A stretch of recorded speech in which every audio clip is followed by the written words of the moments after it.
ఇవాళ మధ్యాహ్నం జాతీయ మానవ హక్కుల సంఘాన్ని వైఎస్ఆర్సీపీ బృందం కలవనుంది. వైఎస్ఆర్సీపీ నేతల బృందంలో ఎంపీ తనుజారాణి, మాజీ డిప్యూటీ సీఎంలు పుష్పశ్రీవాణి, రాజన్న దొర పలువురు ముఖ్య నేతలు ఉన్నారు. కృపాన్తో పాటు ఇతర గిరిజన హాస్టల్స్లో భారీ సంఖ్యలో స్టూడెంట్స్కు పచ్చకామెర్ల వ్యాధి ప్రబలుతోంది. దీనిపై కూటమి ప్రభుత్వం అలసత్వంతో వైఎస్ఆర్సీపీ నేతలు ఆందోళన చేపట్టారు.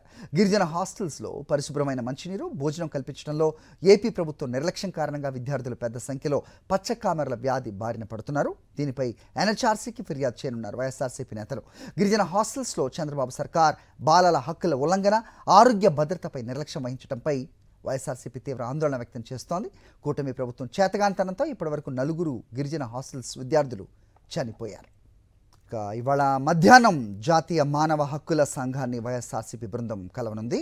వైఎస్ఆర్సీపీ నేతల బృందంలో ఎంపీ తనుజారాణి, మాజీ డిప్యూటీ సీఎంలు పుష్పశ్రీవాణి, రాజన్న దొర పలువురు ముఖ్య నేతలు ఉన్నారు. కృపాన్తో పాటు ఇతర గిరిజన హాస్టల్స్లో భారీ సంఖ్యలో స్టూడెంట్స్కు పచ్చకామెర్ల వ్యాధి ప్రబలుతోంది. దీనిపై కూటమి ప్రభుత్వం అలసత్వంతో వైఎస్ఆర్సీపీ నేతలు ఆందోళన చేపట్టారు. గిరిజన హాస్టల్స్లో పరిశుభ్రమైన మంచినీరు, భోజనం కల్పించడంలో ఏపీ ప్రభుత్వం నిర్లక్ష్యం కారణంగా విద్యార్థులు పెద్ద సంఖ్యలో పచ్చకామెర్ల వ్యాధి బారిన పడుతున్నారు. దీనిపై ఎన్హెచ్ఆర్సీకి ఫిర్యాదు చేయనున్నారు వైఎస్ఆర్సీపీ నేతలు. గిరిజన హాస్టల్స్లో చంద్రబాబు సర్కార్ బాలల హక్కుల ఉల్లంఘన, ఆరోగ్య భద్రతపై నిర్లక్ష్యం వహించడంపై వైఎస్ఆర్సీపీ తీవ్ర ఆందోళన వ్యక్తం చేస్తోంది. కూటమి ప్రభుత్వం చేతగానితనంతో ఇప్పటివరకు 4 గిరిజన హాస్టల్స్ విద్యార్థులు చనిపోయారు.